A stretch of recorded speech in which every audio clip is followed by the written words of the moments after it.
सहारा प्रणाम हस्तक्षेप में आपका स्वागत है। मैं हूं उपेंद्र राय। हस्तक्षेप में स्वागत के बाद देश में एक तरफ कोरोना के संक्रमण बढ़ रहे हैं तो दूसरी तरफ सियासत भी तेज हो रही है। आज इसी पर होगी बात। भारत भी अब उन देशों में शुमार हो चुका है जहां 1 लाख से ज्यादा लोग कोरोना वायरस से संक्रमित हैं। देश में 3000 से ज्यादा लोगों की मौत हो चुकी है। कोरोना के बढ़ते कदम चिंता में डालने वाले हैं, लेकिन इससे भी बड़ी चिंता बात उन लाखों करोड़ों मजदूरों को लेकर है जिसकी मजबूरी पर सियासत थमने का नाम नहीं ले रही। आज के हस्तक्षेप में हम इसी मुद्दे पर मंथन करेंगे और कई बिंदुओं पर जवाब तलाशने की कोशिश करेंगे।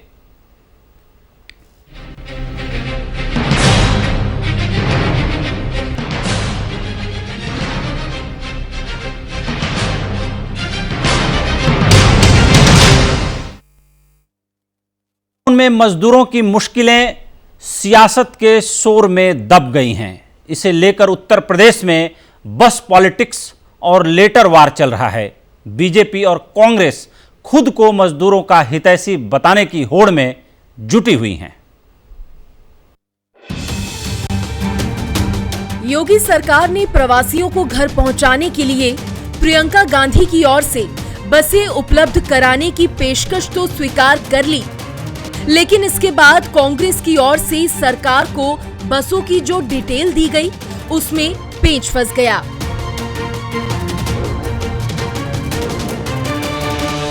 बीजेपी प्रवक्ता संबित पात्रा की माने तो सरकार को बसों की जो सूची दी गई उसमें कई बसें अनफिट हैं। इतना ही नहीं, इनमें एम्बुलेंस, कार, ट्रैक्टर और स्कूटर के नंबर भी हैं। उन्होंने बसों के नाम पर दिए गई कार और 3 व्हीलर के नंबर भी ट्वीट किए हैं। सरकार ने भी इसकी पुष्टि करते हुए कहा कि मंशा मजदूरों की मदद की नहीं बल्कि सियासत की है। प्रियंका वाड्रा और राहुल गांधी की जो बस है वो कहीं निकलती है एम्बुलेंस, कहीं निकलती है 3 व्हीलर, कहीं निकलती है टाटा मैजिक। राहुल और प्रियंका की फर्जीवाड़ा कांग्रेस पार्टी है। इनको कोई श्रमिकों से कोई संवेदना नहीं, कोई सेवा भाव नहीं। दरअसल लॉकडाउन में फंसे प्रवासी मजदूरों को घर पहुंचाने के लिए 4 दिनों से योगी सरकार और कांग्रेस महासचिव प्रियंका गांधी के बीच लेटर वॉर चल रहा है। प्रियंका गांधी की बसों की पेशकश सोमवार को स्वीकार की गई तो पहले योगी सरकार ने बसों की सूची मांगी। इसके बाद मंगलवार सुबह 10 बजे तक बसों के फिटनेस सर्टिफिकेट और ड्राइवरों के लाइसेंस सहित सभी दस्तावेज लखनऊ डीएम ऑफिस में जमा करने को कहा गया, तो प्रियंका गांधी ने इसे राजनीति से प्रेरित बताया। रात को देते हैं कि सुबह 10 बजे तक 1000 गाड़ियाँ, बसेस, खाली गाड़ियाँ पूरे डॉक्यूमेंट के साथ, ड्राइवर्स के नाम उसके साथ लखनऊ में हमको हैंडओवर करिए और फिर हम ले जाएंगे बॉर्डर। बसेस यहाँ गाजियाबाद में हैं, उनको हैंडओवर करने के लिए हम लखनऊ लेके जाएंगे, फिर लखनऊ से फिर वापस यहाँ पर बॉर्डर पे आएंगी। शुद्ध रूप से राजनीति कर रहे हैं। ये केवल और केवल आंखों में धूल झोंकने का एक प्रयास है, मूर्ख बनाने का एक प्रयास है। और मैं कहता हूं कि माननीय योगी आदित्यनाथ जी ने जितना काम करके दिखाया है वो कोई कर नहीं पाया है। बाद में यूपी सरकार ने प्रियंका को पत्र लिखकर कहा है कि अगर उन्हें लखनऊ तक बसें पहुंचाने में दिक्कत है तो दोपहर 12 बजे तक इन बसों को नोएडा और गाजियाबाद तक पहुंचा दें। इस पर प्रियंका की ओर से कहा गया कि शाम 5 बजे तक बसें नियत जगह पर पहुंचा दी जाएंगी। 500 बसों के साथ आगरा के बॉर्डर पे खड़ा हूँ। एक तरफ तो उत्तर प्रदेश के मुख्य सचिव ये कह रहे हैं कि बसों को गाजियाबाद और नोएडा के डिपो में आप जमा कराइए, और दूसरी तरफ आगरा का ये प्रशासन शासन कह रहा है कि हमें अभी तक कोई भी आदेश नहीं मिला है कि उत्तर प्रदेश के अंदर बसों को जाने दिया जाए। प्रवासी मजदूरों को उनके घर तक पहुंचाने के नाम पर बीजेपी और कांग्रेस नेताओं के बीच चल रही इस नोकझोंक में कामगारों की चिंता कम और सियासत ज्यादा लग रही है। ब्यूरो रिपोर्ट, सहारा समय। जब कांग्रेसी आगरा से नोएडा बसें ले जाने लगे तो पुलिस अफसरों ने परमिशन न होने की बात कहकर रोक दिया। इस पर उत्तर प्रदेश कांग्रेस अध्यक्ष अजय कुमार लल्लू ने पुलिस अफसरों से कहा कि बसों को जाने दिया जाए। पुलिस और कांग्रेस नेताओं में इस बात को लेकर काफी झड़प होती रही। सबको जाने दिया जाए, किसी को नहीं रोका जाए। मेरा आपसे यही विनम्र अनुरोध है, आप पास लेके आइए। परमिशन भी आप अप्लाई करिए। उन्होंने पत्र लिखा कि नोएडा गाजियाबाद में लेके आइए पास। तो ये क्या नोएडा गाजियाबाद लेके जा रहे हैं?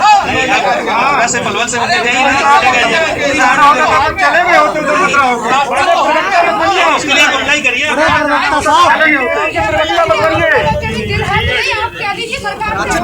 नहीं जाएंगे।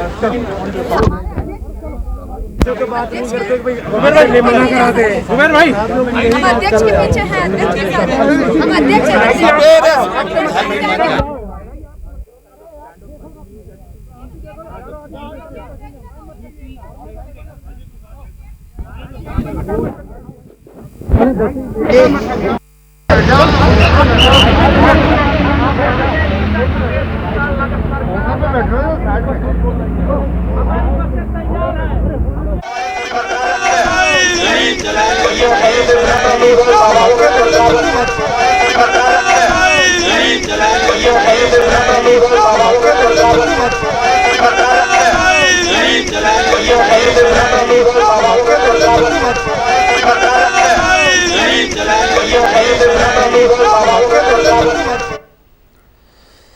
तो बस पॉलिटिक्स और मजदूरों के ऊपर हो रही सियासत इस समय सत्ता के केंद्र में आ गई है और कांग्रेस और बीजेपी आमने सामने खड़े हैं। सीधे चलते हैं, हमारे साथ भारतीय जनता पार्टी के राष्ट्रीय प्रवक्ता संबित पात्रा जी भी जुड़े हुए हैं जो इस पूरी बहस के केंद्र में हैं।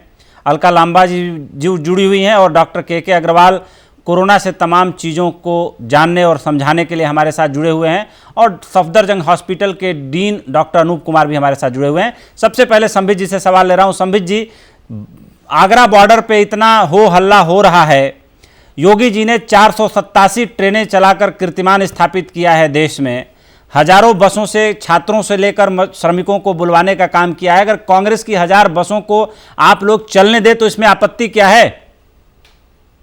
उपेंद्र जी, पहले तो आपका बहुत बहुत अभिनंदन। बहुत वर्षों के बाद आपसे आज मुलाकात आपको भी सहारा न्यूज नेटवर्क की तरफ से बहुत बहुत अभिनंदन। और सहारा न्यूज नेटवर्क से आपका एक विशेष रिश्ता है, उसके बारे में कभी आप स्वयं बताइएगा तो अच्छा लगेगा।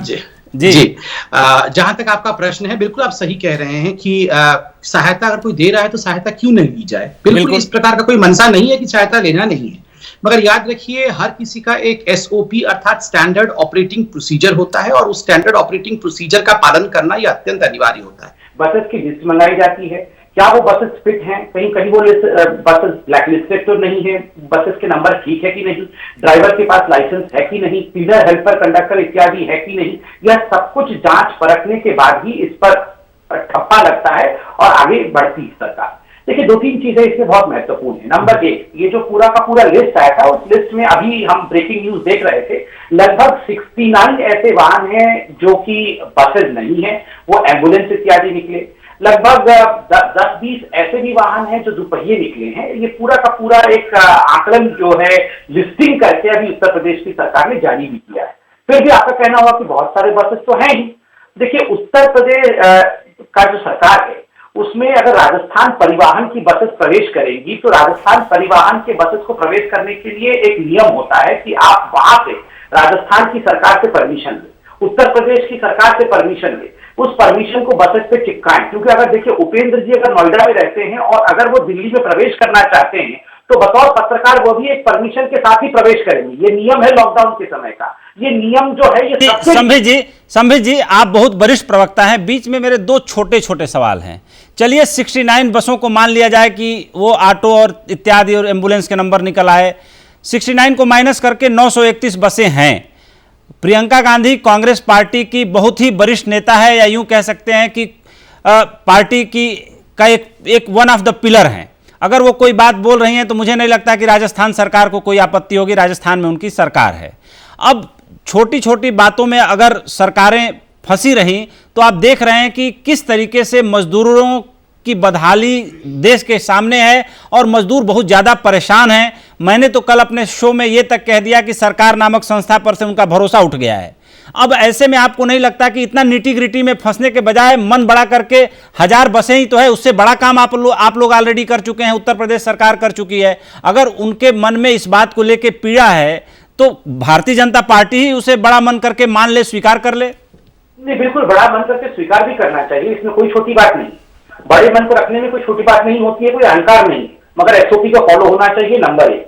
नंबर 2, आप याद करिए इसी शनिवार को एक बहुत बड़ी राजनीति हुई थी कि औरैया में जो हमारे 24 श्रमिक बंधुओं की एक तरह से एक्सीडेंट में जो गुजर गए थे, उसको लेकर हमारे पे धावा बोला गया था। सोमवार के दिन तमाम अखबारों में हकीकत छपा। हकीकत यह था कि इसी राजस्थान की सरकार जहां पे कांग्रेस का शासन है, उसी का राजस्थान की सरकार की पुलिस ने किस प्रकार से बसों से उतार करके श्रमिकों को जबरदस्ती एक मालवाहक ट्रक पे लोड किया था, जबरदस्ती उनको बैठाया था। ठीक उसी प्रकार दूसरी ट्रेलर जिसके साथ ट्रक का एक्सीडेंट हुआ, वो ट्रेलर पंजाब से आ रहा था, वहां भी बसेस नहीं थे, वो ट्रेलर में आ रहे थे। तो देखिए, अगर बसेस हैं, अच्छी बात है, वो उत्तर प्रदेश को दे रहे हैं, राजस्थान परिवहन की बसेस को उत्तर प्रदेश में दे रहे हैं, क्या ये अच्छा नहीं होगा कि वही बसेस अगर राजस्थान के टैक्स पेयर के पैसे से आ रहे बसेस राजस्थान के लोगों के इस्तेमाल हो? नंबर 1।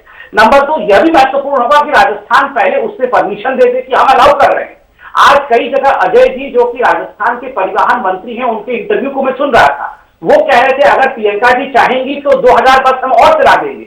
देखिए, प्रियंका जी कोई सुपर सीएम तो नहीं है राजस्थान की, एक सरकार है, अशोक गहलोत जी वहां चीफ मिनिस्टर हैं। प्रियंका जी के कहने का इंतजार नहीं करना चाहिए, वो तो पार्टी की है, मगर चीफ मिनिस्टर खुद क्यों नहीं 2000 बस चला देते हैं राजस्थान के लोगों की भलाई के लिए? और जो लल्लू सिंह जी कर रहे हैं, जो अभी दृश्य हम सामने देख रहे हैं, आप बताइए, राजस्थान में भारतीय जनता पार्टी के अध्यक्ष इस प्रकार सड़कों पर आकर धरना प्रदर्शन करने लगे, महाराष्ट्र में वहां पर हम करना शुरू कर दे, तो देश कहां जाएगा? किस प्रकार हम कोरोना से लड़ेंगे? ये धरना प्रदर्शन राजनीति का समय है कि वाकई एसओपी को फॉलो करके जो कानून बने हुए हैं उन मानकों के हिसाब से श्रमिकों की भी चिंता करनी होगी, बाकियों की भी चिंता करनी होगी, पैकेज भी डिस्ट्रीब्यूशन करना होगा। और आप विश्वास रखिए उपेंद्र जी, ये बहुत ही सेंसिटिव सरकार है, एक एक श्रमिक को लेकर। हाँ, बहुत दर्दनाक दृश्य कई जगह देखने को मिल रहा है, इसको कोई नकार नहीं सकता है, और बिल्कुल हमारा ही दायित्व है। हम केंद्र में सरकार में हैं, हम उत्तर प्रदेश में सरकार है, तो दायित्व किसका होगा? हमारा ही। और इसलिए हाथ जोड़ के निवेदन है कि कोई भी इसमें राजनीति ना करे। 12000 बसेस, मैं आपको आंकड़े देता हूं, 12,000 बसेस उत्तर प्रदेश की सरकार रोज चला रही है श्रमिकों के लिए। 778 ट्रेन कल तक थी और 810 ट्रेन आज हो गई है, जो उत्तर प्रदेश अपने श्रमिकों को लेके आने के लिए परमिशन लेके चला रही है। ये सर्वाधिक है पूरे देश में। 16 लाख ऐसे मजदूर हैं जो कि आज तक बस, ट्रेन, दुपहिए, 4 पहिए इत्यादि के माध्यम से वो उत्तर प्रदेश में प्रवेश कर पाए हैं। वही कांग्रेस शासित राज्य, मुझे कहना नहीं चाहिए, मगर आप छत्तीसगढ़ में देखिए ओनली 33 ट्रेन, वेस्ट बंगाल में ओनली 19 ट्रेन, उसी प्रकार झारखंड में 48 ट्रेन, जबकि ये सब राजस्थान में उसी प्रकार 33 ट्रेन है। ये मजदूरों के सघन क्षेत्र हैं, इनमें ज्यादा ट्रेनों को परमिशन देना चाहिए। ये इन विषयों की राजनीति नहीं होना चाहिए। संबित जी, एक सवाल आपसे और बन रहा है सीधे सीधे, क्या आप ये आश्वासन दे रहे हैं कि जो कांग्रेस पार्टी द्वारा प्रोवाइड कराई गई 931 बसें हैं वो जल्दी से जल्दी ऑपरेशनल हो जाएंगी, चल जाएंगी, और बॉर्डर पे जो नजारा है धरना प्रदर्शन का, ये सब दूर होगा? देखिए, धरना प्रदर्शन का तो आश्वासन कांग्रेस पार्टी को देना पड़ेगा। नहीं, मैं बसों के चलने का आश्वासन आपसे पूछ रहा हूं। जब बसें उन्होंने वॉलंटियर कर दिया है तो बसों को लेकर के उनका सदुपयोग करने में क्या दिक्कत है? देख, कोई दिक्कत नहीं है, और मैं इतना जरूर जानता हूं कि उत्तर प्रदेश की सरकार सारी एसओपी को, कानून को, नियम को फॉलो करके जब सही मानक पे ये स्थापित हो जाएंगे तो जरूर इसको आगे बढ़ाएगी। इसमें उपेंद्र जी, आप बिल्कुल सही बात है। अगर कोई एक ढेले का भी मदद करता है तो मदद से हम बिल्कुल अपने आप को वंचित नहीं रखेंगे। किंतु देखिए उपेंद्र जी, मैं एक उदाहरण देकर अपनी बात को समाप्त करूंगा। सपोज करिए एक इनमें से बस है जो ब्लैक लिस्टेड होगी, इसके पास ड्राइवर के पास हो सकता है लाइसेंस ना हो सकता है इसका हेल्पर ना हो।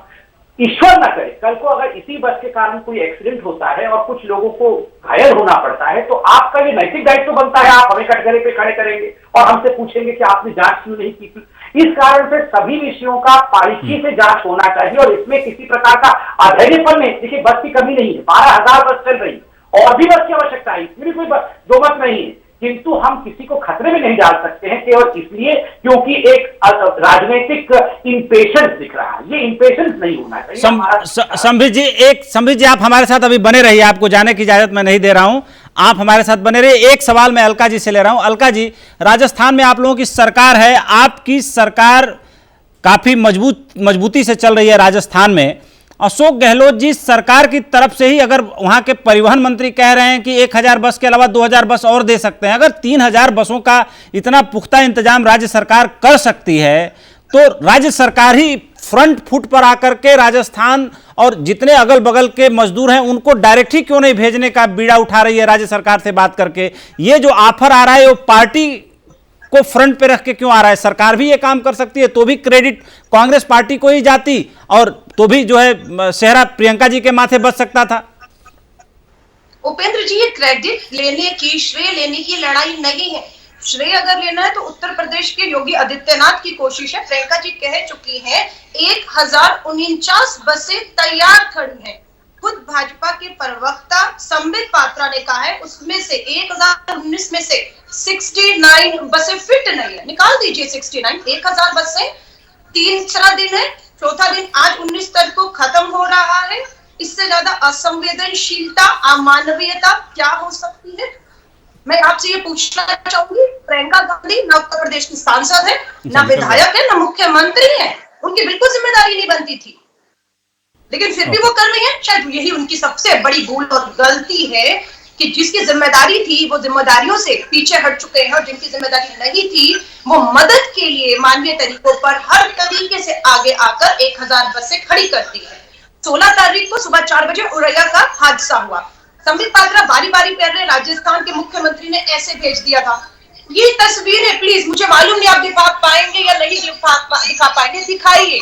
ये यूपी सरकार योगी आदित्यनाथ ने डेड बॉडीज जो है उरैया से झारखंड में भिजवाई है, जिसमें घायल और मृत लोग लाशें दोनों एक साथ उत्तर प्रदेश से झारखंड के लिए भिजवाई है। ये अमानवीय चेहरा है उत्तर प्रदेश की सरकार का। हम कह रहे हैं अपना भगवा झंडा लगा दीजिए, योगी आदित्यनाथ जिंदाबाद कर लीजिए, लेकिन हजारों मजदूर गाजियाबाद बॉर्डर आपने देखा होगा। बिल्कुल, अगर ये फिटनेस बसों की फिटनेस की बात कर रहे हैं, एसओपी भाजपा प्रवक्ता 10 बार एसओपी चीख रहे हैं कि एक राज्य से दूसरी राज्य अगर बसें आएंगी, ट्रेनें आएंगी तो उनके अपने नियमों को फॉलो करना पड़ेगा। तो जब बंगाल में ममता बनर्जी इनकी बस को रोकती है ट्रेनों को, तो ये हाहाकार बनाते हैं। मैं ये कहूंगी इस देश की सरहदें मत बनाइए। हिंदुस्तान पाकिस्तान की सीमाएं सरहदें नहीं है, देश आपका हमारा है। जितना हमारे लिए राजस्थान, छत्तीसगढ़ कहे, महाराष्ट्र में पंजाब मायने रखता है, उतना ही हमारे लिए मायने बिहार और उत्तर प्रदेश भी रखता है। यही प्रियंका गांधी जी की गलती है कि वो उत्तर प्रदेश की महासचिव प्रभारी है। सेम उसी तरह जैसे कैलाश विजयवर्गीय उत्तर प्रदेश से बंगाल के प्रभारी है।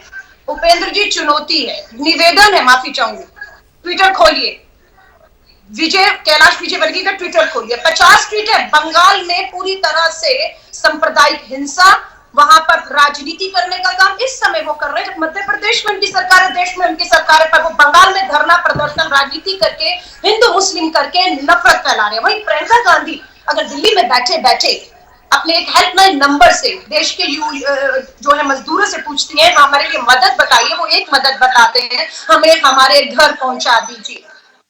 आप फिटनेस की, बसों की फिटनेस की चिंता कर रहे हैं। अगर आपने समय रहते इन मरीजों के कोरोना वायरस टेस्ट की चिंता की होती तो शायद आज ये नौबत ही ना आई होती। अलका जी, एक बड़ा स्वाभाविक सवाल पनप रहा है कि अगर भारतीय जनता पार्टी की सरकार केंद्र में है, राज्यों से वो ट्रेनों को चलाने का आग्रह कर रहे हैं कि राज्य हमसे डिमांड करें, जितनी ट्रेनें डिमांड करेंगे हम देने के लिए तैयार हैं, गवर्नमेंट टू गवर्नमेंट बात हो हम तुरंत मानने के लिए तैयार हैं। चलिए, प्रियंका जी ने 1000 बसों का इंतजाम किया और उसमें से 69 बसें ठीक नहीं निकली। ऐसे में तो भाई बीजेपी श्रेय लेना चाहती है, तो कहीं ना कहीं अगर राजस्थान सरकार ने ये इनिशिएटिव नहीं लेकर के पार्टी ने इनिशिएटिव लिया तो पार्टी भी तो कहीं ना कहीं श्रेय लेना चाह ही रही है ना। नहीं, बिल्कुल पार्टी श्रेय नहीं लेना चाह रही। पार्टी अपनी एक जिम्मेदारी को समझ रही है। जहां हमारी सरकारें हैं 4 ही राज्यों में, हमारी अपनी खुद की सरकार है। वो आपका छत्तीसगढ़ है, वो राजस्थान है, वो आपका पंजाब है और पौंडीचेरी है। 2 जगह हमारे सहयोगी की सरकार है, वो महाराष्ट्र और झारखंड है। बाकी देश वहां अगर श्रीमती सोनिया गांधी जी अपील करती हैं कांग्रेस की अपनी इकाइयों को, अपने महासचिव प्रभारियों को कि जहां हमारी सरकारें नहीं है वहां पर मजदूरों की जो हालत है आगे बढ़िए और मदद करिए। हम ट्रेनों का खर्चा उठाने के लिए तैयार हैं। पूछिए रेलवे के सेक्रेटरी को कितना पैसा प्रदेश इकाइयों ने जमा करा दिया है कि मजदूरों से पैसे ना लिए जाएंगे। प्रदेश कांग्रेस इकाइयां 50 लाख से ऊपर तो छत्तीसगढ़ ही जमा करा चुकी है हमारी प्रदेश कांग्रेस इकाई। इस समय पर अगर हमारा कार्यकर्ता भी आगे आकर 1000 बसें उत्तर प्रदेश के बॉर्डर पे खड़ा कर देता है कि हजारों मजदूर हमारा जो देख रहे हैं, अगर उसे राहत मिलती हो तो क्यों ये राजनीति कर रहे हैं? राजनीति करने का समय नहीं है। अलका जी, आप ये कह रही हैं कि जो 1000 बसों का इंतजाम प्रियंका जी ने कराया है वो कार्यकर्ताओं के द्वारा की गई हैं, उसमें सरकारी बसों का कोई योगदान नहीं है। कांग्रेस के फंड से हुआ है। प्रियंका गांधी जी ने एक नंबर जारी किया था 7399901414। पूरे उस नंबर को वायरल किया गया, देश भर में वो नंबर फैल गया इस बात के साथ कि कोई भी उत्तर प्रदेश का मजदूर देश के किसी भी कोने में फंसा है, इस हेल्पलाइन पे फोन करिए, हमारे कार्यकर्ता पहुंचकर आपको पूरी तरह से मदद करेंगे, आपको घर तक पहुंचाएंगे। आपने राहुल गांधी जी को भी देखा, एक मजदूर पीड़ित जो सड़क पे था, पूरे परिवार के साथ उससे बात की, उसने कहा मैं झांसी पहुंचा दीजिए। राहुल जी ने तुरंत बसों का व्यवस्था की, उनने आज झांसी पहुंचा दिया गया। इसी तरह पूरा कार्यकर्ताओं ने देखा 60 लाख उत्तर प्रदेश से, देश भर से 60 लाख मजदूरों ने प्रियंका गांधी जी की इस हेल्पलाइन पर निवेदन कर दिया कि हमें हमारे परिवार से घरों तक पहुंचा दीजिए। वो पूरी लिस्ट तैयार हुई, उसके आधार पर 1000 बसें तैयार की गई। और योगी आदित्यनाथ मुख्यमंत्री हैं, एक चैनल पे आके झूठ बोलते हैं कि 3 दिन से लिस्ट का इंतजार कर रहे हैं, करिए इन्हें बेनकाब। 16 को हादसा उरई का होता है, शाम को प्रियंका जी लेटर लिखती है, 17 को कोई जवाब नहीं आता, 18 को पहला पत्र यूपी सरकार प्रशासन से मिलता है कि आप जानकारी हमें दे दीजिए। हम जानकारी दे भी देते हैं, फिर कहते हैं नहीं, पूरी फिटनेस के साथ जानकारी दीजिए। हम वो भी रात को दे देते हैं, फिर कहते हैं नहीं, बसों को लखनऊ पहुंचाइए, वहां से हम अपने हिसाब से इसे भेजेंगे, जो संभव नहीं था। बॉर्डर पे मजदूर खड़ा है, आप बसें कहते हैं उन्हें छोड़कर पहले सारी 1000 बच्चे लखनऊ पहुंचे, वहां से वो आप तय करेंगे। उसके बाद जब वो बात से हम इनकार करते हैं कि ये साधनों का समय की बर्बादी है, मजदूर इंतजार नहीं कर सकते, तो उसके बाद ये कहते हैं कि ठीक है आप हमारे नोएडा और गाजियाबाद बॉर्डर पे ये भेज दीजिए। आज 3 बजे दोपहर 2:30 अलका जी, क्या आप ये कहना चाह रही हैं कि किसी भी हालत में आप लोगों द्वारा दी गई मदद को योगी आदित्यनाथ जी स्वीकार नहीं करना चाह रहे हैं?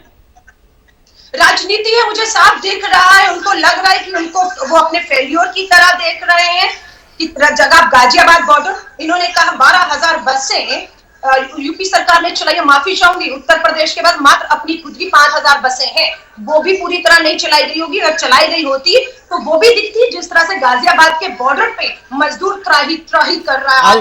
अलका जी, आप हमारे साथ बने रहिए। संबित पात्रा जी को कहीं निकलना पड़ा। भारतीय जनता पार्टी की तरफ से वरिष्ठ नेता और पूर्व वित्त राज्य मंत्री शिव प्रताप शुक्ल जी हमारे साथ जुड़े हुए हैं।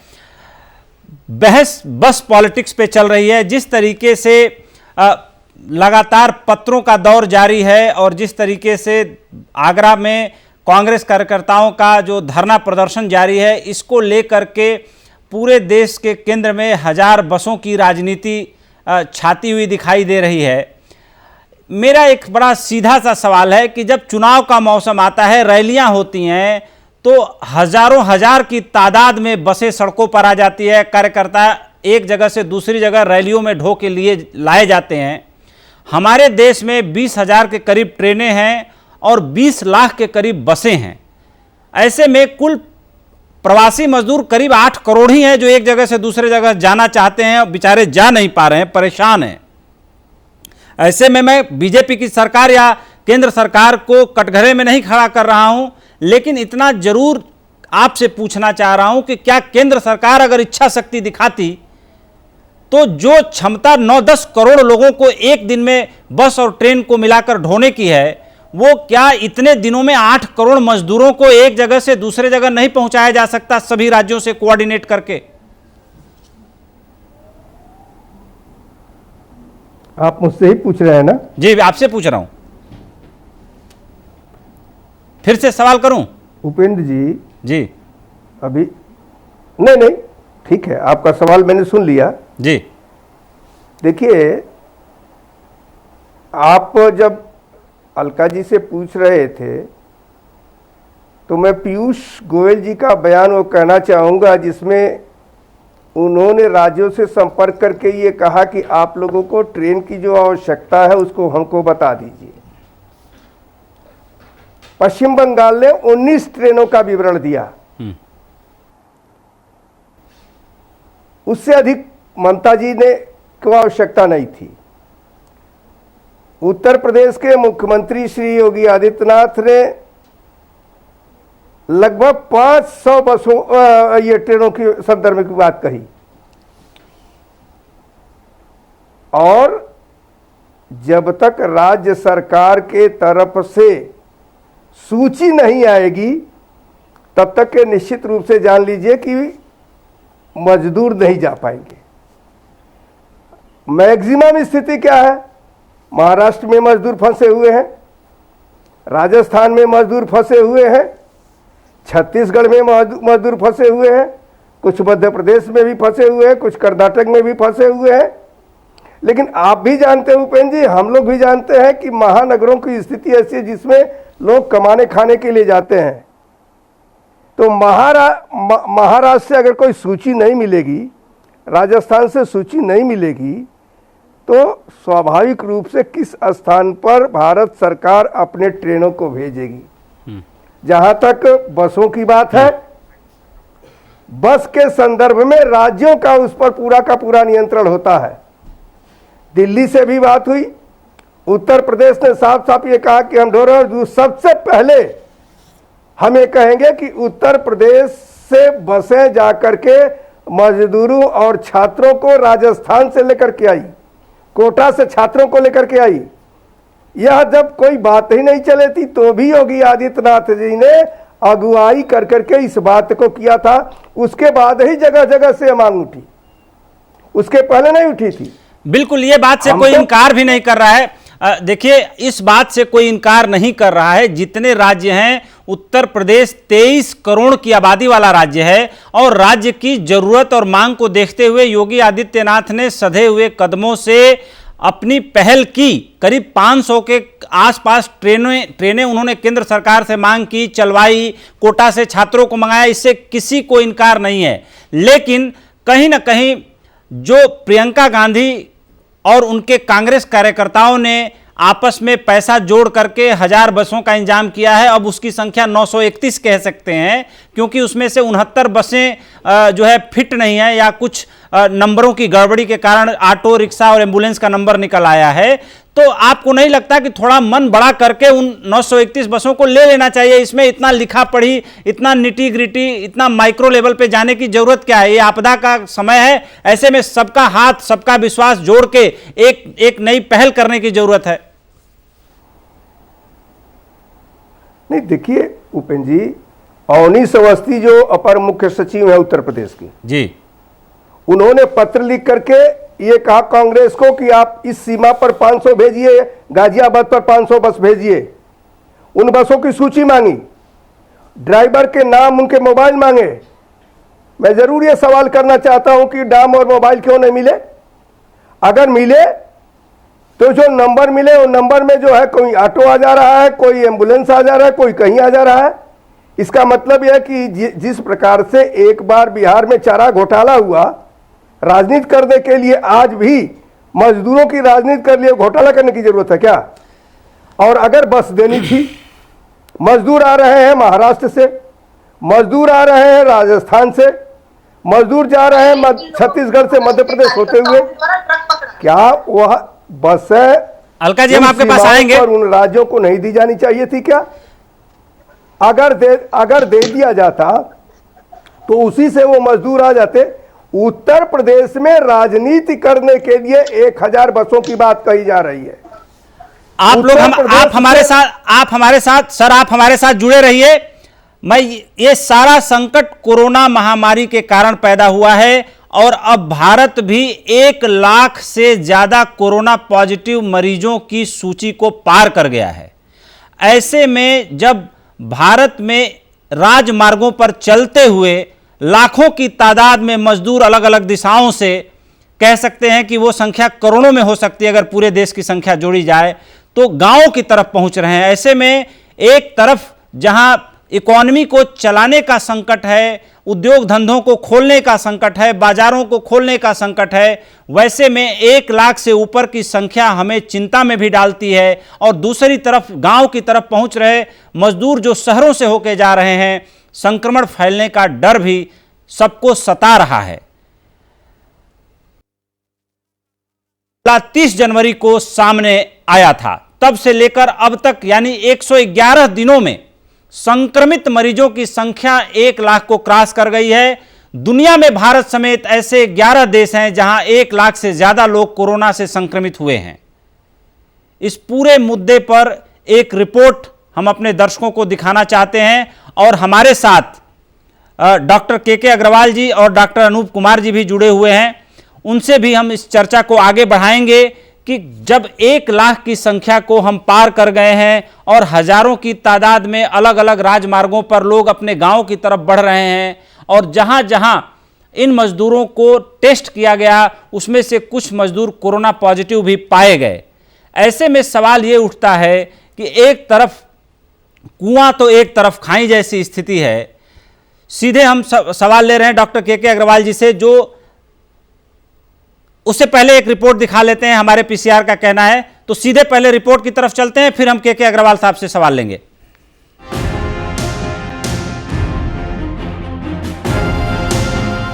भारत में कोरोना मरीजों की संख्या 1 लाख के पार हो गई है। पिछले 1 हफ्ते में कोरोना मरीजों की तादाद में तेजी से इजाफा हुआ है। बावजूद इसके भारत की स्थिति कई मायनों में दुनिया के बाकी मुल्कों से बेहतर है। 1 लाख की आबादी पर कोरोना मरीजों की संख्या के लिहाज से देखा जाए तो भारत का औसत दुनिया के बाकी देशों से कहीं ज्यादा बेहतर है।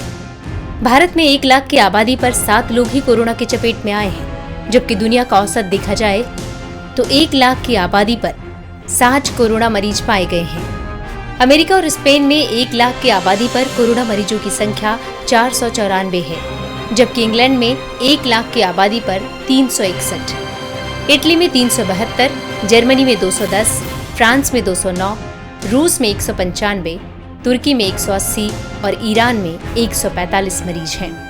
हालांकि हकीकत ये भी है कि आबादी के अनुपात में भारत में टेस्ट कम हुए हैं। भारत में अब तक सिर्फ 24 लाख कोरोना टेस्ट हुए हैं। देश में पहली बार 18 मई को 1 लाख से ज्यादा टेस्ट किए गए हैं। आंकड़ों के आधार पर कहें तो भारत में कोरोना संक्रमण की रफ्तार भी धीमी है। देश में मरीजों की संख्या 100 से 1 लाख तक पहुंचने में 62 दिन लगे हैं। इस मामले में भारत की स्थिति अमेरिका, इटली और ब्रिटेन समेत कई देशों से बेहतर है। अमेरिका में यह आंकड़ा सबसे तेजी से बढ़ा। यहाँ 100 से 1 लाख मरीज होने में सिर्फ 25 दिन लगे थे, जबकि इटली में 36 दिन, इंग्लैंड में 42 दिन, फ्रांस में 39 दिन, जर्मनी में 35 दिन और स्पेन में 30 दिनों में ही मरीजों की संख्या 100 से 1 लाख तक पहुंच गई थी। भारत में मरीजों का आंकड़ा 1 से 1 लाख तक पहुंचने में 111 दिन लगे। शुरुआत में संक्रमण की रफ्तार बहुत ही धीमी थी। देश में कोरोना मरीजों की संख्या 1 से 25,000 तक पहुंचने में 86 दिनों का लंबा वक्त लगा, जबकि 25,000 से 50,000 के आंकड़े को पार करने में महज 11 दिन का समय लगा। इसके बाद रफ्तार और तेज हो गई और सिर्फ 7 दिन में मरीजों की संख्या 50,000 से 75,000 तक पहुंच गई और फिर अगले 5 दिनों में ये संख्या 1 लाख तक पहुंच गई है। ब्यूरो रिपोर्ट, सहारा समय। तो जो कोरोना की पूरी तस्वीर उभर कर सामने आ रही है वो काफ़ी चिंताजनक है। सीधे चलते हैं डॉक्टर के अग्रवाल साहब के पास। डॉक्टर साहब, कोरोना को लेकर 1 लाख का आंकड़ा भारत भी पार कर चुका है। जो पूरी भारत की तस्वीर आपको सामने दिखाई दे रही है कोरोना महामारी को लेकर के, वो पूरी दुनिया से तुलना करते वक्त आप इसको संतोषजनक पा रहे हैं या स्थिति अलार्मिंग है और अलार्मिंग होती जाएगी? मैं बताना चाहूंगा कि 8 बजे ये प्रोग्राम चालू हुआ था जी, और 1 मिनट में 3 कोरोना के केसेस फैल रहे हैं जी, और पूरी बीजेपी के प्रवक्ता और कांग्रेस के प्रवक्ता इसमें लड़ रहे हैं कि बसें ली जाएं कि नहीं ली जाएं, तब तक 75 बढ़ गए। तो कितने बढ़ गए? अगर इस 75? तरीके से प्रवक्ता अगर लड़ रहे हैं, इसका मतलब है पूरी बीजेपी देख रही है 75। अच्छा, अगर पूरी बीजेपी और कांग्रेस हर चैनल पे इस बात की लड़ाई कर रही है तो हर मिनट में 3 केसेस भारत के अंदर में बढ़ रहे हैं, तो फिर कंट्रोल कैसे होगा? अगर सबका ध्यान कंट्रोल में होगा तभी तो बात बनेगी। अभी आपके 1 केसेस हुए हैं, 2 लाख को कौन रोकेगा? मुझे ये बताइए। अगर 5000 केसेस रोज के आ रहे हैं तो 1 लाख नेक्स्ट केसेस 20 दिन में हो जाएंगे। आपका आज जो डबलिंग रेट है वो 13 से 14 दिन के बीच में है। अगर कोशिश भी करोगे तो 20 दिन कर लोगे, 13 दिन में नहीं होंगे तो 20 दिन में 2 लाख हो जाएंगे। 2 लाख को कैसे रोकोगे आप? अगर आपस में आप लड़ते रहोगे, राजनीति करते रहोगे, तो केसेस कम कैसे होंगे? बिकॉज सारे के सारे प्रवक्ता हर चैनल पे डिस्कशन चल रहा होगा, सिर्फ सहारा पे तो चल नहीं रहा होगा। इस वक्त मैं पूरे इंडिया के सारे चैनल्स में और खासकर यूपी के चैनल्स में और गुजरात इसके क्या कहते हैं राजस्थान के चैनल में तो ये चल रहा होगा, और कोई ये देख नहीं होगा कि जो लोग यहां से जा रहे हैं 8% लोगों को तो कोरोना पॉजिटिव है, यानी कि कम्युनिटी के अंदर में 26% दिल्ली, 12% वेस्ट बंगाल, महाराष्ट्र के 11%। और अगर आप दिल्ली का ही लेके चलो तो दिल्ली की तो खुद ही मान रही है कि 7% लोगों के जो हमने सैंपल्स किए हैं वो पॉजिटिव हैं। अगर ये बीमारी इस स्तर पर है तो सारा फोकस इस बीमारी पे होना चाहिए, नहीं तो 1 लाख से 2 लाख, 2 लाख से 4 लाख को कोई रोक नहीं पाएगा। आज हम 11वें नंबर पे हैं, 3 दिन के अंदर में हम 10वें नंबर पे आ जाएंगे, फिर हम 4थे नंबर पे आ जाएंगे। हम तो अमेरिका के अंदर में ऑलरेडी डबलिंग रेट जो है 40-50 दिन का हो गया है, उसके साथ में जो है सो आर वी हेडिंग फॉर कि हमें नंबर 1 बन रहा है? क्रिकेट थोड़ी है कि हमें नंबर 1 बन रहा है। तो सब लोग मिलके, सारी पार्टीज मिलके इस वक्त में एफर्ट करें कि किस तरीके से हमारे को डबलिंग रेट को नेक्स्ट 1 महीने में 14 से 25 बनाना है, फिर 50 बनाना है। जिस तरीके का मेरे को लग रहा है, because I am very disturbed by seeing the data of Bihar, that tells me community, total community में इन्फेक्शन कितना है। ये जो 3 स्टेट हैं, Delhi, West Bengal, Maharashtra, Haryana, Gujarat, Chhattisgarh, these are disturbing, absolutely disturbing state of affairs. अब राजनीति चालू हो जाएगी कि ये इन्फेक्शन दिल्ली में हुआ, कि ट्रेन में हुआ, कि बिहार जाके हुआ। मैं तो कहता हूं इंडिया में हुआ। मेरे को क्या फर्क पड़ता है इसको? मैं तो इंडियन हूं कि ये दिल्ली में इन्फेक्शन हुआ, कि ट्रेन में हुआ, कि बस में हुआ, कि बिहार में हुआ, लेकिन 8% माइग्रेंट्स में बीमारी तो है ना, which is a very very very very high number. And सारे लोग क्यों नहीं मान लेते कि कम्युनिटी स्प्रेड हो चुका है? हम क्यों बार बार अपने आप को बहला रहे हैं अभी कम्युनिटी स्प्रेड नहीं हुआ, नहीं हुआ, नहीं हुआ? सब लोग शांत बैठे हैं कि कम्युनिटी स्प्रेड तो हुआ नहीं। डॉक्टर साहब, एक बड़ा नेचुरल सवाल सीधे आपकी बातचीत से निकल के आ रहा है कि आप ये मान रहे हैं, जो बात कहा जाता है कि राजनीतिक लोग बड़े दूरदर्शी होते हैं, वो पल्स आपने डॉक्टर होते हुए राजनीति की भी पल्स पकड़ ली है और मरीजों की पल्स तो आप पकड़ते ही हैं। तो क्या आप मान रहे हैं कि कम्युनिटी स्प्रेड इंडिया में हो चुका है? आपको लगता है 1 लाख केस बिना कम्युनिटी स्प्रेड के हो जाएंगे? What are you talking? I mean media के अंदर भी आप बोल रहे हो 1 लाख केसेस हो गए, कम्युनिटी स्प्रेड नहीं हुआ। हो सकता है क्या? 8% लोगों को इन्फेक्शन हो रहा है, क्या ये कम्युनिटी स्प्रेड नहीं है? डॉक्टर साहब, ये सरकारें इस बात को दबा रही हैं, इसलिए मैं आपसे खुले तौर पे सवाल ले रहा हूं। मैं भी तो इसलिए बोल रहा हूं आप लोगों को कि हम सब लोग जो है, सरकार का एक आएगा कि ये कम्युनिटी स्प्रेड नहीं हुआ तो सारा मीडिया बोलेगा नहीं हुआ, तो पूछो उससे 1 लाख केसेस कैसे हो गए? बहुत बेहतर डॉक्टर साहब, बिना कम्युनिटी स्प्रेड के कैसे हो जाएंगे? डॉक्टर अनूप कुमार जी हमारे साथ जुड़े हुए हैं, सीधे मैं उनसे सवाल ले रहा हूं। डॉक्टर साहब, आप डॉक्टर के अग्रवाल साहब को सुन रहे होंगे। डे 1 से डॉक्टर साहब ने जो प्रिडिक्शन किया हमारे प्लेटफॉर्म पे, हमारे नेटवर्क पे, कह सकता हूं कि 100/100% वो बातें सही होती गई। अब बात कर लेते हैं मेडिकल इंफ्रास्ट्रक्चर की। जिस तरीके से 1 लाख केसेस जो है हमारे देश में हो चुके हैं और जिस तरीके से अब डबलिंग रेट बहुत तेज़ी से हो रहा है, अगर ये बीमारी फैलती है तो आपको क्या लगता है कि हमारे पास तो मेडिकल इंफ्रास्ट्रक्चर है ही नहीं। जिस तरीके से अमेरिका और इटली और स्पेन, जर्मनी जैसे देश, ब्रिटेन जैसे देश घुटनों के बल आ गए कोरोना महामारी के कारण, अब ऐसी स्थिति में हमारे यहां बात बिगड़ती है तो क्या होगा? लाना चाहेंगे आगे। सबसे पहले आप देखिए कि विश्व में इस समय अगर टोटल केसेस देखें तो 49 लाख के अराउंड हैं, और उसमें से अगर रिकवरी रेट देखें तो ऑलमोस्ट 35% हो चुके हैं और मोर्टेलिटी रेट अराउंड 6% है। अगर हम अमेरिका की बात भी करें तो वहां भी अगर हमारे आंकड़े चेक करते हैं तो अराउंड 3.5 लाख जिसमें रिकवर कर चुके हैं, जो कि 20% से 25% है, और मोर्टेलिटी रेट की भी 6% है। 25% है और मोर्टेलिटी रेट की भी 6% है। अब आप इंडिया में आते हैं। इंडिया का जब स्टार्ट हुआ था कोरोना और अमेरिका का ऑलमोस्ट सेम हुआ था। अब देखिए इस समय इंडिया में 1 लाख हुए हैं, उनके पास ऑलरेडी 14 लाख क्रॉस कर चुके हैं। इंडिया में जो रिकवरी रेट है वो इस समय विश्व में अभी सबसे बेहतरीन रेट्स में आ रही है, 35 से 40% में। अगर हम देखें 1 लाख में 40,000 जो है रिकवर कर गए हैं। मोर्टेलिटी रेट हमारी ऑलमोस्ट लोवेस्ट है, 3% है, जो कि विश्व में अब देखें तो 5 से 6% है। अब हम आते हैं कि डबलिंग रेट पर। जब हमने लॉकडाउन फर्स्ट स्टार्ट किया था सरकार ने, तब हमारा डबलिंग रेट 5 से 6 डेज था। आज हमारा डबलिंग रेट जो है बढ़कर 13.4 के अराउंड हो चुका है। तो अब देखिए कि सरकार ने अपनी तरफ से पूरी कोशिश की, जो बेस्ट हो सकता था आई थिंक पूरे वर्ल्ड में, जो हमारी सरकार ने किया आज तक किसी सरकार ने नहीं किया, और उसके वजह से हम उसके फायदे देख रहे हैं। हम जो कह रहे हैं 1 लाख आए, अब देखिए उसी टाइम में अमेरिका में 14 लाख ऑलरेडी क्रॉस कर चुके हैं। तो हमने ऑलरेडी जो हम चाह रहे थे कि फ्लैट जो कर्व है वो फ्लैट हो जाए, उसमें हमने एक बहुत बड़ी सफलता अर्जित कर ली है। अब हम आते हैं कि सिवियरिटी ऑफ डिजीज। एक अच्छी बात है कि इंडिया में सिवियरिटी ऑफ डिजीज है वो कम है एज कम्पेयर टू अमेरिका और यूरोप। इंडिया में जो बहुत सिवियर डिजीज है, पेशेंट्स हैं, वो सिर्फ हम देखें कि 3% लोग हैं जिनको आईसीयू की जरूरत पड़ सकती है। उसमें से 0.5% को ही वेंटिलेटर जरूरत पड़ती है और 2.5% को हम ऑक्सीजन की जरूरत पड़ रही है, उसको दे रहे हैं। तो अगर हम ओवरऑल डाटा देखें तो इंडिया में हालत बहुत अच्छी है as compare to other countries. अब हम इंफ्रास्ट्रक्चर पर आते हैं।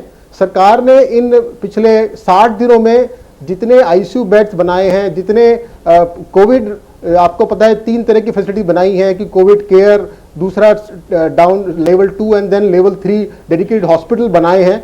वो इस समय कंट्री में ऑलरेडी इसीलिए बनाए हैं कि अगर हमारी संख्या आगे बढ़ रही है तो हम उसको टैकल कर सकें। हमारे टेस्टिंग कैपेसिटी भी सरकार ने, अब देखिए आज हम 1 lakh case per day test कर रहे हैं, और सिर्फ भारत में अब देखें हमारे पास जो नंबर ऑफ लैबोरेटरीज हैं वो ऑलरेडी सरकार ने अराउंड 425 लैबोरेटरीज कर दी हैं पिछले 60 दिनों में। तो सरकार ने अपनी तरफ से पीपी किट्स और ये testing facility, diagnostic facility, treatment facilities already इतना बढ़ा दिया है। तो मैं ये कहना चाहूँगा इस समय कि सरकार, जनता को डरने की बिल्कुल ज़रूरत नहीं है। हमें जो मंत्र हमारे माननीय प्रधानमंत्री जी ने दिया था, सोशल डिस्टेंसिंग और पर्सनल एटिकेट्स, वो हमें फॉलो करना है। ये बड़ा अनफॉर्चुनेट है जो ये मजदूरों वाला इशू आया है, जिसकी वजह से थोड़ा संक्रमण फैलने की चांसेस बढ़ गए हैं। लेकिन अभी भी मैं कहना चाहूँगा अगर हम अपना संयम बरतें तो हम इसी रेट से अगर चलते रहेंगे तो हम अपने आप को अमेरिका और वेस्टर्न कंट्रीज, जो यूरोपियन कंट्रीज हैं, वो बनने से बचा सकते हैं। डॉक्टर साहब, आप हमारे साथ बने रहिए। वक्त हो चला एक छोटे से ब्रेक का। सभी मेहमान हमारे साथ बने रहेंगे, वापस तुरंत लौटेंगे और कई सारे अनछुए पहलू हैं जिनको हम दोबारा टच करने की कोशिश करेंगे और उनका जवाब तलाशेंगे।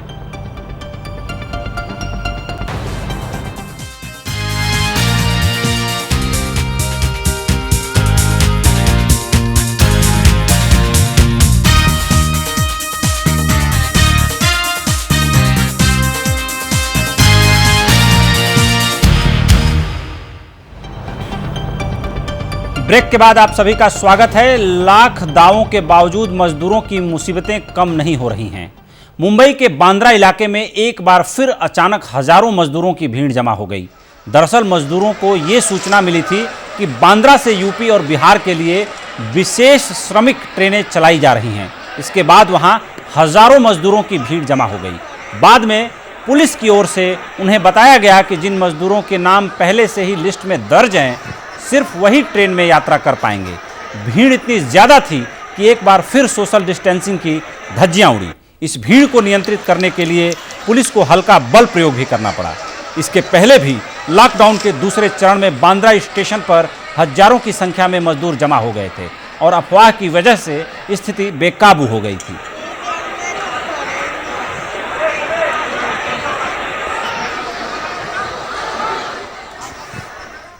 तो चर्चा को हम आगे बढ़ा रहे हैं। सीधे सवाल हम ले रहे हैं डॉक्टर के अग्रवाल जी से।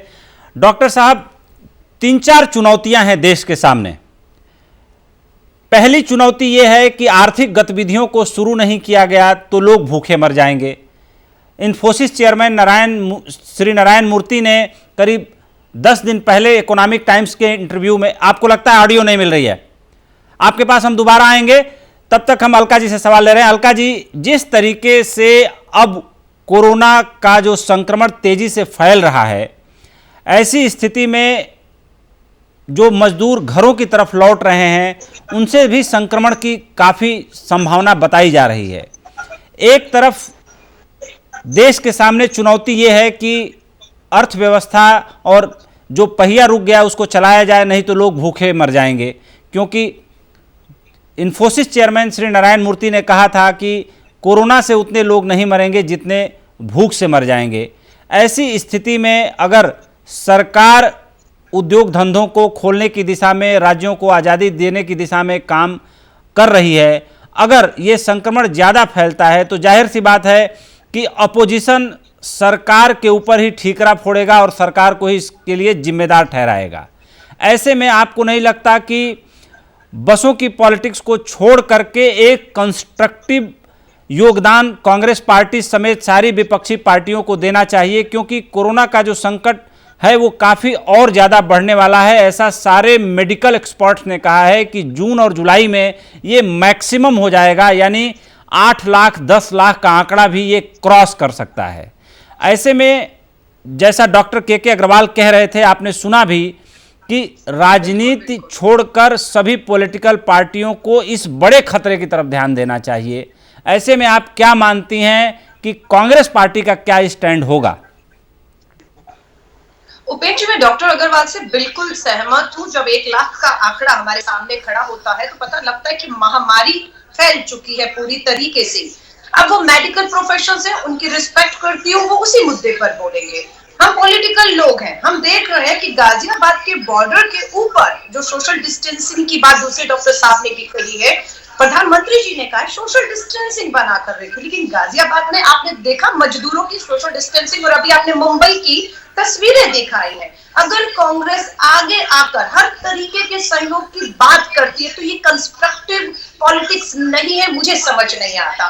क्या डॉक्टर अग्रवाल इस बात को नकारेंगे कि गाजियाबाद या मुंबई की अभी की जो तस्वीरें उन्होंने भी देखी होंगी, दोनों डॉक्टर साहब ने देखी होंगी, एज अ पॉलिटिकल पार्टी अगर हम आगे बढ़ते हैं, मदद का हाथ बढ़ाते हैं, हम लोग ये कहते हैं कि हम पूरी तरह से सहयोग करेंगे, आपकी बसों का अरेंज करना है, खाने की व्यवस्था करनी है, रहने की व्यवस्था करनी है, एज अ विपक्ष हम पूरी तरह सहयोग करेंगे। आप कहते हैं कि बसों की राजनीति छोड़ दीजिए, हम छोड़ देंगे, लेकिन क्या गाजियाबाद में जो मजदूर सोशल डिस्टेंसिंग, हर नियम कायदे सुरक्षा को ताक पर रख दिया है, महामारी फैल रही है, आगे भी बढ़ेंगे, तो आप कहेंगे कि राजनीति है? तो मुझे कुछ दूसरा नहीं समझता कि आप क्या हमें सुझाव देते हैं एज अ अलका जी, के अग्रवाल साहब की लाइन जुड़ चुकी है, उनसे एक बड़ा जरूरी सवाल मैं लेना चाह रहा था।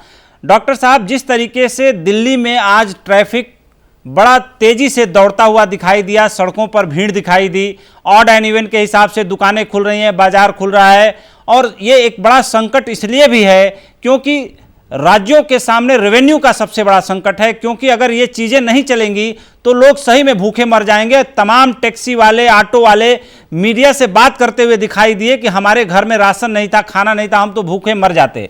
अब मेरा सवाल आपसे ये है कि जो दवाएं वायरल फीवर के दौरान दी जाती हैं, फ्लू के दौरान दी जाती हैं, क्या उन दवाओं का भरपूर हॉस्पिटल्स में टेलीमेडिसिन के जरिए इंतज़ाम करके क्या कोरोना महामारी को दूसरे तरीके से लड़ने का इंतजाम नहीं किया जा सकता? और साथ ही साथ औद्योगिक गतिविधियों को, बाजारों को, चीज़ों को खोलने की दिशा में एक सोचा समझा कदम अगर उठाया जाए तो क्या मानते हैं कि ये खतरा होगा या लॉकडाउन को ऐसे ही बढ़ाते हुए आगे बढ़ा जाए?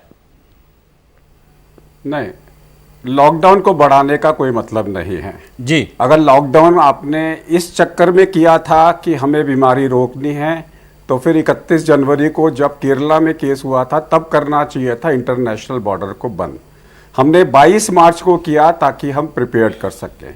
आज हम प्रिपेयर्ड हैं, जितनी एजुकेशन देनी थी आपने दे दी। हमने देख लिया है पूरी दुनिया में इस वक्त सिर्फ 2% लोग सीरियस हैं, बहुत ज़्यादा लोग सीरियस नहीं हो रहे।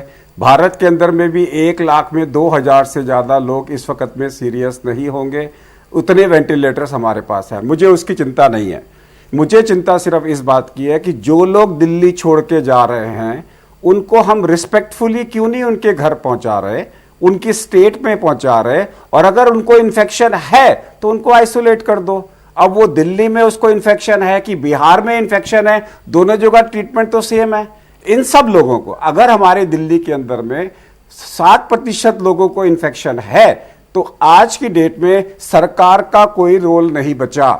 मुझे अपने आप को बचाना है। अगर मैं अपने आप को बचाना चाहता हूं तो मुझे सेल्फ डिस्टेंसिंग करनी है। एक सिंपल चीज याद रखिए, फेस टू फेस मीटिंग नहीं करनी। एक आदमी यहां है, एक आदमी यहां बैठ जाए और एक आदमी सामने बैठ, ऐसे करके बैठ के बातें करें। सामने आमने सामने करके बैठ क्यों बातें कर रहे हो? अगर आप एक सिंपल प्रिकॉशंस लोगे, आज मुझे अपने आप को बचाना है, सरकार कुछ भी करे, हर आदमी अगर ये सोच ले मुझे अपने आप को बचाना है, तभी आप इसको रोक पाओगे, नहीं तो 2 लाख को कोई रोक नहीं सकता। बहुत बहुत धन्यवाद डॉक्टर साहब। एक सवाल पूर्व वित्त राज्य मंत्री शिव प्रताप शुक्ल जी से लूंगा। कुछ लोगों का ये कहना है, या मेरी खुद भी बात होती रहती है, अमेरिका, इंग्लैंड में वहाँ पर जो ट्यूब ट्रेनें हैं, जो ट्रांसपोर्टेशन का एक बड़ा जरिया है, ना तो इंग्लैंड में एक दिन के लिए रोकी गई, ना तो अमेरिका के न्यूयॉर्क शहर में जहाँ सबसे ज़्यादा कैजुअलिटी हुई है वहाँ भी ट्रेनें नहीं रोकी गई। यानी कि संपूर्ण लॉकडाउन हिंदुस्तान में लागू किया गया, एक अच्छा कदम है, इसकी तारीफ हुई, अमेरिका में भी तारीफ हुई। लेकिन वहाँ की सरकारों ने अपना बहुत दम दिखाया और एक निर्णय शक्ति दिखाई कि भाई हमें हर्ड इम्यूनिटी डेवलप करने की दिशा में भी काम करना है कि ये इन्फेक्शन जितना फैलना है फैले और एक स्टेबल पॉइंट क्रिएट हो जाए। हमारे यहाँ आपको नहीं लगता कि अगर बीच का रास्ता लिया गया होता तो जितनी आर्थिक बदहाली हुई है, आप वित्त राज्य मंत्री भी रहे हैं, उतनी आर्थिक बदहाली नहीं हुई होती अगर सब कुछ पूरे तरीके से ठप नहीं कर दिया गया होता? तो आपको नहीं लगता कि पूरे तरीके से ठप करने के बजाय एक बैलेंस लाइन ली गई होती, एक बीच का रास्ता लिया गया होता, तो आज देश आर्थिक बदहाली से नहीं गुजरता, मजदूर इतने हलकान नहीं होते, और आज जिस तरीके से टैक्सी वाले, ऑटो ड्राइवर्स बोल रहे थे कि अगर 2-4-10 दिन और भी ऐसी स्थिति हो जाती तो हम तो भूखे मर जाते। तो भूख भी एक बड़ा सवाल बन के उभरा है इस संपूर्ण लॉकडाउन के कारण। देखिए उपेंद्र जी, कई चीजें इसमें तलाशनी चाहिए। अगर मजदूर आज इतना फ्यूरियस है तो इस नाते को वह बढ़ती हुई बीमारी में अपने घर पहुंचना चाहता है। कारखाने मजदूर के बिना नहीं चलते हैं, लेकिन आज अगर कारखानों को चलाया जाता तो जो प्रदूषण की स्थिति रहती है वह और बढ़ने की स्थिति थी। हम यहां शहर में बैठ करके बात कर रहे हैं, आप जरा, आपकी टीम गांव में भी होगी, आप जरा देखिए ना कि जो यहां से जा रहे हैं, बाहर से जा रहे हैं, किस तरह से लोग वहां पर जो है फिजिकल डिस्टेंसिंग कर रहे हैं, लोगों को स्वयं बागीचे तक में कर दे रहे हैं, घर के बाहर कर दे रहे हैं कि तुम्हारे घर में ना वो जाए, लोग स्वीकार कर रहे हैं। प्रधानमंत्री जी ने बहुत पहले इस बात को कही थी। 2 बातें कि भाई हम लोगों को फिजिकल डिस्टेंसिंग रखनी चाहिए, यह आवश्यक है। दूसरी बात उन्होंने कहा था कि सरकार ही नहीं, समाज के लोग भी ऐसे लोगों को मदद करने का काम करें जो उनके आसपास रहते हैं, जिनके पास खाने को नहीं और सब है, धीरे धीरे सरकार भी सब कुछ करेगी। और धीरे धीरे सरकार ने किया, उसने 20 लाख करोड़ रुपए का पैकेज भी दे दिया। पैकेज पहले भी दिया गया था, 2 लाख करोड़ रुपए का दिया गया था, बाद में उठा करके इसको और बढ़ा करके दिया गया। हम इस बदहाली को ही रोक रहे हैं, आर्थिक बदहाली को भी धीरे धीरे खत्म कर रहे हैं, ताकि वह जो आपका एमएसएमई है उसके द्वारा ही भारत की पूरी अधिकांश अर्थव्यवस्था रहेगी। समय की सीमा काफी आगे बढ़ चुकी है और प्रोग्राम के हम अंतिम चरण में पहुंच चुके हैं। मैं यहीं पर अपने सभी मेहमानों का दिल की गहराइयों से धन्यवाद करता हूं। आपने हस्तक्षेप के लिए समय निकाला, आपने एक बहुत ही कंस्ट्रक्टिव डिबेट हमारे साथ किया। हमारे दर्शकों ने जरूर इससे बहुत कुछ सीखा होगा, जाना होगा। लेकिन आज के लिए हस्तक्षेप में इतना ही, आगे बढ़ रहे हैं। कोरोना वायरस महामारी के दौर में मोदी सरकार ने कर्मचारी भविष्य निधि यानी ईपीएफ से जुड़े नियम में एक बड़ा बदलाव किया है। इसका असर 4 करोड़ से अधिक कर्मचारियों पर पड़ने जा रहा है। इस बारे में आज सरकार ने नोटिफिकेशन जारी कर दिया है। दरअसल श्रम और रोजगार मंत्रालय ने ईपीएफ कंट्रीब्यूशन को मई जून जुलाई तक 3 महीनों के लिए मौजूदा 12% से घटाकर 10% करने का निर्णय लागू किया है। इस फैसले से संगठित क्षेत्र के 4.3 करोड़ कर्मचारी जहां पर अधिक वेतन ले जा सकेंगे, वहीं महामारी के चलते कैश की किल्लत से जूझ रही कंपनियों को भी राहत मिलेगी। आपको बता दें कि पीएम गरीब कल्याण पैकेज के तहत जिन कंपनियों में 100 कर्मचारी हैं और अगर इनमें से 90% कर्मचारी महीने में 15,000 रुपये से कम कमाते हैं, तो ऐसी कंपनियों और उनके कर्मचारियों की ओर से ईपीएफ में मार्च से लेकर अगस्त तक का योगदान सरकार स्वयं करेगी।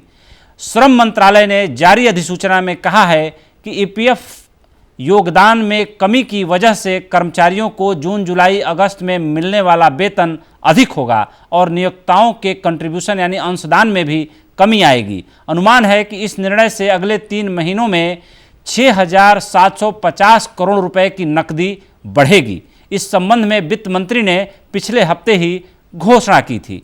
तो ये एक अच्छा कदम है। जो कम वेतन पाने वाले मजदूर हैं, जो कम वेतन पाने वाले कर्मचारी हैं, जो असंगठित क्षेत्र में काम करने वाले छोटे उद्योगों से जुड़े लोग हैं, जो मासिक वेतन पाते हैं, उनके नियोक्ता उनको मासिक वेतन देते हैं, अगर सरकार उनका ईपीएफ कंट्रीब्यूशन देगी तो ऐसे में उनके हिस्से का जो ईपीएफ कटता था वो नहीं कटेगा, तो उन्हें कुछ महीने के लिए ज़्यादा पैसा घर ले जाने के लिए मिलेगा।